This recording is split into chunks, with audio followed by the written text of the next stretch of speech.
નમસ્કાર વિદ્યાર્થી મિત્રો, માસ્લોની જરૂરિયાતોનો અગ્રતા ક્રમ વિશેની ચર્ચા હવે આજના લેક્ચરમાં આપણે કરીશું. માનવીની જરૂરિયાતો જુદી જુદી હોય છે. આ જરૂરિયાતો માનવીની માનસિક પરિસ્થિતિને આધારે નક્કી થાય છે. જરૂરિયાતોને સંતોષવાવાળી માનવી અભિપ્રેરિત થાય છે. ભાઈ વ્યક્તિ જે છે એના જીવનની જરૂરિયાતો હરહંમેશ અલગ અલગ હોય મિત્રો. દરેક વ્યક્તિના જીવનની જરૂરિયાતો અલગ અલગ હોય, એના વિચારો અલગ અલગ હોય, એના કૌશલ્યો અલગ અલગ હોય, એના મૂલ્યો અલગ અલગ હોય છે. એવી જ રીતે જરૂરિયાતો માનવીની માનસિક પરિસ્થિતિના આધારે ઉદ્ભવે છે. કઈ રીતના ઉદ્ભવે છે આ જરૂરિયાતો? તો કે એની માનસિક પરિસ્થિતિના આધારે જેવું એ વિચારશે એવું મેળવવા માટે પ્રયત્ન કરશે, અને જરૂરિયાતો સંતોષવાથી માનવી અભિપ્રેરિત થાય છે. જો એની જરૂરિયાતો પૂર્ણ થાય તો એને અભિપ્રેરણ મળે છે. આવી જરૂરિયાતોને ક્રમવાર ગોઠવવા માટે ઘણા અભ્યાસો અને સિદ્ધાંતો માનસ શાસ્ત્રીઓ અને સંચાલનના નિષ્ણાંતો દ્વારા તૈયાર કરવામાં આવ્યા છે. અહીં શું કીધું મિત્રો? સંચાલન શાસ્ત્રીઓએ જરૂરિયાતોને ક્રમ આપવાનું નક્કી કર્યું કે કઈ જરૂરિયાત જે છે એ પ્રથમ, કઈ દ્વિતીય, અને એવી રીતના 1 by 1 બધી જ જરૂરિયાતોને ક્રમ આપવા અને ત્યારબાદ એને પૂર્ણ કરવા માટેના પ્રયત્નો કરવા. આવું કંઈ સમજાવવા માગે છે તમને. ચલો જોઈએ કઈ રીતના. માનવતાવાદી મનોવૈજ્ઞાનિક અબ્રાહમ માસ્લો જરૂરિયાતોનો અગ્રતા ક્રમનો સિદ્ધાંત અંડરલાઇન કરજો. ઈસવીસન 1943માં માનવીના અભિપ્રેરણનો સિદ્ધાંત એ શીર્ષકના લેખક રજૂ કર્યો હતો. આવી 5 જરૂરિયાતો તેમની તીવ્રતા કે પ્રબળતાના અગ્રતા ક્રમમાં રજૂ કરી છે.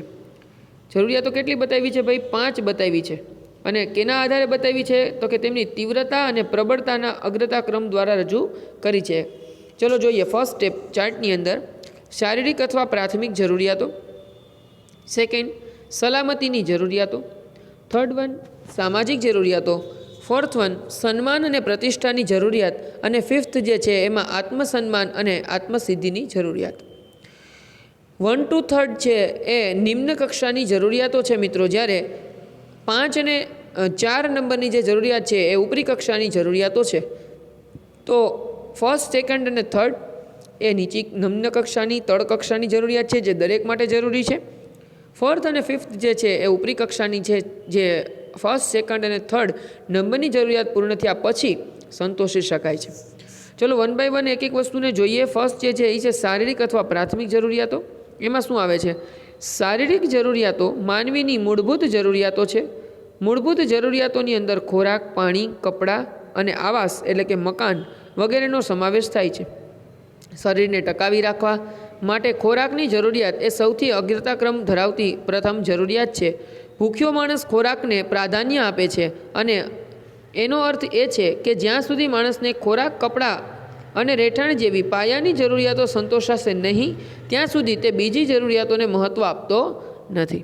બહુ સરસ રીતે તમને શોર્ટમાં સમજાયું મિત્રો કે દરેક પ્રકારનો માનવી, પછી એ અમીર હોય, ગરીબ હોય કે કોઈ પણ કક્ષાનો હોય, એની પ્રાથમિક જરૂરિયાતો જે છે એને પ્રથમ ક્રમ આપતો જોવા મળે છે. અને એની અંદર ખોરાક જે છે, રહેઠાણ અને પોશાક જેવી જરૂરિયાત, જેને આપણે રોટી, કપડાં, મકાન કહીએ છીએ, એવી પ્રાથમિક જરૂરિયાતો દરેક માટે અગત્યની અને પ્રાથમિક છે. તો સર્વપ્રથમ એને સંતોષવા પ્રયત્ન કરશે. એ સંતોષાયા બાદ અન્ય જરૂરિયાત પર એ પોતાનું ધ્યાન કેન્દ્રિત કરશે. સેકન્ડ છે સલામતીની જરૂરિયાત. શારીરિક કે પ્રાથમિક જરૂરિયાતોનો સંતોષ થઈ જાય ત્યારે અગ્રતા ક્રમની દ્રષ્ટિએ સલામતીની જરૂરિયાત આવે છે. અહીં શારીરિક સલામતી, નોકરીની સલામતી, જોખમો સામે રક્ષણ ઉપરાંત પગારની નિયમિતતાનો સમાવેશ કરવામાં આવે છે. આ માટે માનવી વીમો લેવો, બેંક કે પોસ્ટ ઓફિસની અંદર બચત ખાતું ખોલાવવું વગેરે જેવા કાર્ય કરે છે. આવી સલામતી માનસિક શાંતિ માટે જરૂરી બની જાય છે. હવે મિત્રો અહીં સલામતીની વાત કરીએ એટલે ફર્સ્ટ આપણે થિંક કરીએ ને તો સલામતી એટલે પોતાના પ્રોટેક્શનની વાત આપણે વિચારીએ. પણ સલામતીના પ્રકારો કેટલા બધા બતાવ્યા છે જુઓ તમને, કે ભાઈ ખાલી શારીરિક પ્રાથમિક જરૂરિયાત પૂરી થઈ જાય ત્યાર પછી સલામતીનો ક્રમ આવે. પણ સલામતી કઈ રીતની? તો કે શારીરિક સલામતી ખાલી એકલી નહીં, વ્યક્તિની નોકરીની સલામતી, બીજા અન્ય જે ઉદ્ભવતા જોખમો હોય, રિસ્ક હોય, એની સામેની સલામતી, અને પોતે જ્યાં નોકરી કરે છે ત્યાં પગાર નિયમિત રીતે મળે એ માટેની સલામતી, અને એ સિવાય વીમો, બેંકની અંદર કે પોસ્ટ ઓફિસની અંદર સેવિંગ એકાઉન્ટ ઓપન કરાવી અને પોતાની બચતો જે છે ત્યાં ક્રિએટ કરે, જેથી કરીને ઇન ફ્યુચર ઇકોનોમિકલી કોઈ પ્રોબ્લેમ્સ ક્રિએટ થાય અથવા તો નાણાંની ક્યાંય જરૂર પડે તો એ મેળવી શકશે. તો બીજી જરૂરિયાત જે છે એ છે સલામતીની જરૂરિયાત. ચલો થર્ડ વન હતું સામાજિક જરૂરિયાતો. એમાં શું આવે છે? જ્યારે સલામતીની જરૂરિયાત સંતોષાઈ જાય પછી સામાજિક જરૂરિયાતોનો ક્રમ આવે છે, જેમાં લાગણી અને પ્રેમનો સમાવેશ થાય છે. માનવી સામાજિક પ્રાણી છે. તેના પોતાના પરિવાર, સગા સંબંધીઓ, મિત્રો અને સમાજ તરફથી લાગણી અને પ્રેમ મળે તેવું તે હંમેશા ઈચ્છતો હોય છે. આવી જરૂરિયાતોમાં પરિવારના સભ્યો દ્વારા, મિત્રો, સગા સંબંધીઓ દ્વારા તેમજ કાર્યસ્થળે તેના સહકર્મચારીઓ દ્વારા અને સમાજના લોકો દ્વારા સ્નેહ અને આદર પામે તેવી જરૂરિયાત અનુભવે છે. આપણે આની પહેલાં એકવાર વાત થઈ હતી મિત્રો કે કર્મચારીઓ અથવા તો કોઈ પણ વ્યક્તિ, જે જીવિત વ્યક્તિ તમારી સાથે કામ કરે છે, એ કોઈ મશીનરી નથી. એને એના પોતાના ઇમોશન્સ છે, એને અનેક પ્રકારની લાગણીઓ સાથે જોડાયેલ છે. તો આ બધી વસ્તુનું ધ્યાન રાખવું જોઈએ. સમાજની દ્રષ્ટિએ એને પ્રેમ અને હૂંફ મળે અને દરેક વ્યક્તિ સાથે રહીને કામ કરે, પોતાના જે છે સન્માનની ભાવનાથી કામ કરે, એવું દરેક વ્યક્તિ ઈચ્છે છે. હવે આવે છે સન્માન અને પ્રતિષ્ઠાની જરૂરિયાત. હવે આ જે છે એ ઉપરી કક્ષાની જરૂરિયાત શરૂ થઈ મિત્રો. એમાં શું કહે છે? ઉપરોક્ત 1 થી 3 જરૂરિયાતો નિમ્ન કક્ષાની જરૂરિયાત હતી. સન્માન અને પ્રતિષ્ઠાની જરૂરિયાતોનો હોદ્દાની જરૂરિયાત કે ઉપરી કક્ષાની જરૂરિયાત તરીકે ઓળખવામાં આવે છે. વ્યક્તિ પોતાની જાતનું ઊંચું મૂલ્યાંકન કરે, સાથી કર્મચારીઓ કે અધિકારીઓ પોતાને માન આપે, તેની પ્રતિષ્ઠામાં વધારો થાય તેવી ઈચ્છાઓ કર્મચારીને જન્મે છે અને તે પ્રાપ્ત કરવાની તેની ઝંખના વધે છે.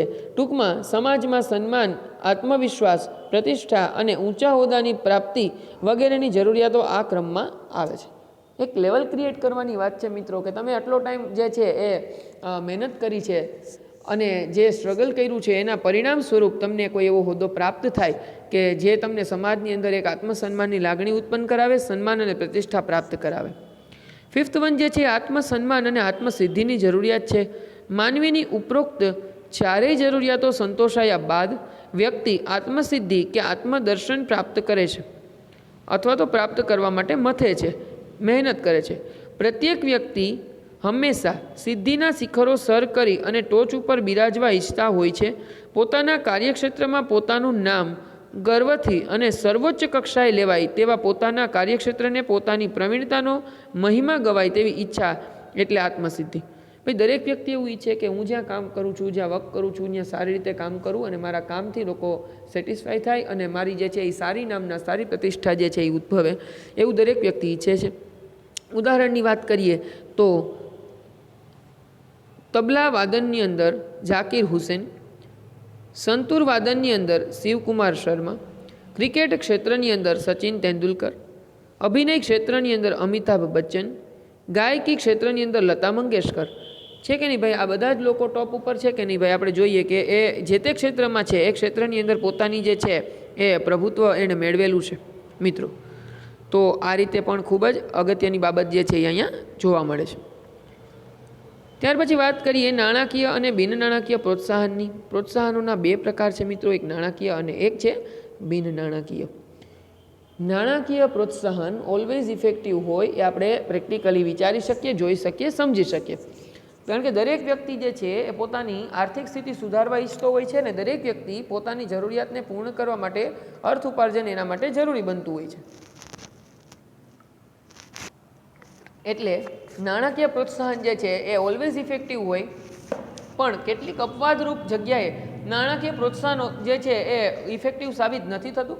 સામેવાળી વ્યક્તિ જ્યારે પોતે ધનાઢ્ય હોય અથવા તો સ્પેશિયલી નાણાકીય સગવડો માટે જે છે વર્ક ન કરતા હોય એવા સમયે બિન નાણાકીય પ્રોત્સાહનો જે છે એ પણ ખૂબ અસરકારક સાબિત થતા હોય છે. તો જોઈએ આપણે કઈ રીતના થાય છે.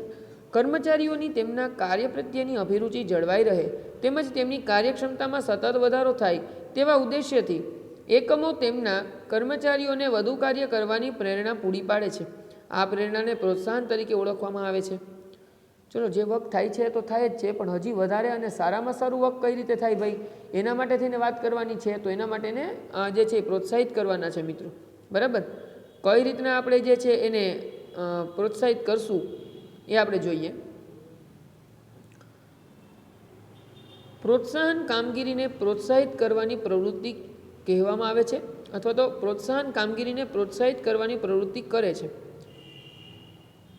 આમ જોવા જાવ તો સમજાઈને એવી વાત છે, પણ સરળ શબ્દોમાં વિચારીએ તો શું કહે છે કે ભાઈ પ્રોત્સાહન કામગીરીને એટલે કે જે પ્રોત્સાહન કરવાની જે પ્રોસેસ છે એને પ્રોત્સાહિત કરવાની પ્રવૃત્તિ કરે છે.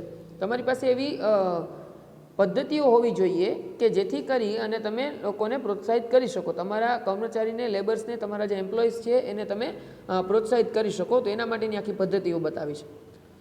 પ્રોત્સાહનો કર્મચારીઓના ઉત્સાહમાં વધારો કરે છે, કર્મચારીઓને તેમના લક્ષ્ય સુધી પહોંચવામાં મદદરૂપ થાય છે. પ્રોત્સાહનના 2 પ્રકારો છે. ચલો ચાર્ટને જોઈએ મિત્રો. નાણાકીય પ્રોત્સાહન, બિન નાણાકીય પ્રોત્સાહન.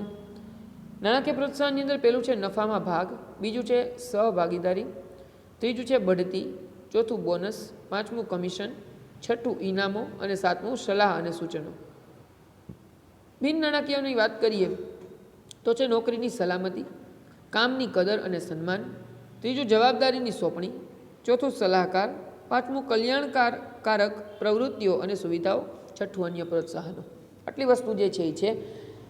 ચલો 1 by 1 જોઈએ. પહેલાં નાણાકીય પ્રોત્સાહન જે છે એના વિશે ચર્ચા કરીએ. તો નાણાકીય પ્રોત્સાહન વિશે સમજાવતા તમને શું કીધું છે જોઈએ આપણે. નાણાકીય પ્રોત્સાહન આવડત અને કુનેહ ધરાવતા કર્મચારીઓ કે કામદારો માટે વરદાન સમાન છે. જેનામાં કંઈક આવડત છે, જેનામાં કંઈક કૌશલ્ય છે, જેનામાં કંઈક કુનેહ છે, જે કંઈક નવું કરવાની, સારું કરવાની શક્તિ ધરાવે છે, એની અંદર કામદારો માટે આ વરદાન સમાન જે છે એ ગણી શકાય નાણાકીય પ્રોત્સાહન. કારણ કે નાણાકીય પ્રોત્સાહનથી તેમના ઉત્સાહ, જુસ્સો, આત્મવિશ્વાસ અને કાર્યક્ષમતામાં વધારો થાય છે. કર્મચારીઓની આર્થિક સલામતી અને સામાજિક મોભો જે છે એ વધે છે. પ્રગતિશીલ અને વ્યવસાયિક અભિગમ ધરાવતા એકમની અંદર માલિકો પોતાના એકમમાં કાર્યરત કર્મચારી કે કામદારોને નીચે મુજબની વિવિધ રીતોમાંથી કોઈપણ રીતે નાણાકીય પ્રોત્સાહનો પૂરા પાડતા હોય છે. ચાલો જોઈએ. ફર્સ્ટ થિંગ, નફામાં ભાગ. એકમને મળતો અધિક નફો એ નિયોજક અને કર્મચારીઓના સંયુક્ત પ્રયાસોનું પરિણામ છે. પહેલું શું કીધું છે ભાઈ? નફામાં ભાગ. પેઢીને કે પેઢીના સંચાલકને જે પ્રોફિટ થાય છે મિત્રો, એ માત્ર એનું એકનું નથી હોતો. એની સાથે જોડાયેલા, એની એકમ સાથે જોડાયેલા દરેક વ્યક્તિનો એમાં થોડા ઝાઝા અંશે કાંઈક ને કંઈક જે છે એ ફાળો હોય છે. એ નિયોજક અને કર્મચારીઓના સંયુક્ત પ્રયાસોનું પરિણામ છે. જે કંઈ નફો મળ્યો છે, કદાચ ખોટ ગઈ હોય તો પણ એના માટે બધા જ જવાબદાર છે મિત્રો, અને નફો મળ્યો હોય તો પણ એના માટે બધા જ જવાબદાર છે. નફામાંથી ચોક્કસ ભાગ કામદારોને નાણાં સ્વરૂપમાં વેતન ઉપરાંત ચૂકવવામાં આવે છે, તેને નફા ભાગ કહેવામાં આવે છે. કે ભાઈ ચલો કરંટ યરની અંદર પ્રોફિટ બહુ સારો થયો છે કંપનીને, તો સેલરી જે કંઈ આપવાની છે એમ્પ્લોઈઝને એ તો તમે પ્રોવાઈડ કરશો જ, પ્લસ એને કહેશો કે ભાઈ આટલો પ્રોફિટ થયો છે તો આટલા પ્રોફિટના 2% જે છે એ કર્મચારીઓ વચ્ચે ડિસ્ટ્રીબ્યુટ કરવામાં આવશે. તો આખા વર્ષ દરમિયાન જે નફો થયો છે એનો 2% નફો જે છે એ કર્મચારીઓમાં ડિસ્ટ્રીબ્યુટ કરવામાં આવે. તો ભલે ખાલી 1000 રૂપિયા કે 500 રૂપિયા જ કર્મચારીના ભાગમાં આવતા હોય પર હેડ, બટ એક સન્માનની લાગણી ઉદ્ભવશે એ લોકોને. એક જે છે એની સિક્યુરિટી દેખાશે કે ભાઈ ચલો આપણે જે કંપનીમાં કે પેઢીમાં કામ કરીએ છીએ એને ફાયદો થયો તો એના ફાયદાની અસર આપણને પણ થાય છે. તો એટલા માટે કંપનીનું, પેઢીનું હિત વિચારશે. સેકન્ડ છે સહભાગીદારી. કર્મચારીઓ કે કામદારોએ એકમની માલિકી, સંચાલન અને નફાની વહેંચણીની અંદર ભાગીદાર બનાવવામાં આવે તેને સહભાગીદારી કહેવામાં આવે છે. શું કીધું ભાઈ? કામદારોને એકમની માલિકીની અંદર, સંચાલનની અંદર અને નફાની વહેંચણીની અંદર એને તમે ભાગીદાર બનાવો, સાથે રાખો તો એને સહભાગીદારી કહેવાશે. કર્મચારીઓ કે કામદારો એકમના સહભાગીદાર બનવાથી એકમની માલિકીને જે છે ઉત્પાદન વૃદ્ધિ અને ઔદ્યોગિક શાંતિ પ્રાપ્તિ કરવાનું સરળ બને છે. તમારે એ પાસે એવા એમ્પ્લોઈઝ છે કે જેને તમે જવા દેવા માગતા નથી, બરાબર, તો તમારી પેઢીમાં કાયમી ધોરણે એને સાચવવા માટે તમે આવું કરી શકો. તમે નફામાં ભાગ આપી શકો, માલિકીમાં ભાગ આપી શકો અને મેનેજમેન્ટની અંદર પણ એને ઇન્વોલ્વ કરી શકો છો. થર્ડ વન છે બઢતી, એટલે કે પ્રમોશન. કર્મચારીઓને તેમના વર્તમાન હોદ્દા ઉપરથી ઊંચા લાભદાયી હોદ્દા ઉપર મૂકવાની પ્રક્રિયા એટલે બઢતી, જેથી કર્મચારીઓની સત્તા, જવાબદારી, ફરજો અને વેતનમાં વધારો થાય છે. જો બઢતીથી માત્ર જે છે એક વસ્તુ નથી વધતી મિત્રો, બઢતી કરવાથી કર્મચારીઓને એની સત્તામાં વધારો મળે છે, એની જવાબદારીઓ પણ વધે છે, સાથે સાથે એ જે છે કર્મચારીઓના વેતનમાં પણ વધારો થાય છે, પગારમાં પણ વધારો થાય છે. બઢતીના કારણે કર્મચારી કાર્યશક્તિ અને જુસ્સામાં વધારો થાય છે. એની કાર્ય કરવાની શક્તિ અને કાર્ય પ્રત્યેની એકાગ્રતા, જુસ્સો જે છે એ પણ વધશે બઢતીના કારણે. ફોર્થ વન છે બોનસ. વર્ષના અંતે નક્કી થતા નફામાં કામદારોનું પ્રદાન હોય છે. આથી બોનસની અંદર કાયદા પ્રમાણે દર વર્ષે ગણાતા નફામાં અમુક ટકા કર્મચારીઓને વર્ષના અંતે બોનસ સ્વરૂપે ચૂકવવા જોઈએ. પેઢી કે કંપની કોઈ પણ જગ્યાએ બિઝનેસ ચલાવે છે અને વર્ષના અંતે જે નફો મળ્યો છે એની અંદર આપણે હમણાં જ વાત કરીએ એમ કે બધા જ લોકો સહભાગી છે, તો એ નફામાંથી કેટલાક ટકા ભાગ જે છે એ બોનસ સ્વરૂપે કર્મચારીઓને મળવું જોઈએ. ત્યાર પછી વાત કરીએ કમિશનની. એકમના માલિકો વેચાણ વધારવાના હેતુથી વેચાણ સાથે સંકળાયેલા કર્મચારીઓની માટે અલગ અલગ વેચાણ લક્ષ્યાંકો અને લક્ષ્યાંકોના સંદર્ભની અંદર અલગ અલગ કમિશનના દર નક્કી કરે છે. વેચાણની સાથે સંકળાયેલા કર્મચારીઓને સિદ્ધ કરેલા વેચાણ મુજબ એકમના માલિક તરફથી તેઓને પ્રોત્સાહન સ્વરૂપે નાણાકીય વળતર ચૂકવવામાં આવે છે, જેને કમિશન કહેવામાં આવે છે. ચલો, આ બધું સેલરી પ્લસ છે મિત્રો, બરાબર. જે સેલરી આપવાની છે તો છે જ, પ્લસ એને શું આપ્યું ભાઈ, તો કે કમિશન આપ્યું. ત્યારબાદ ઇનામો.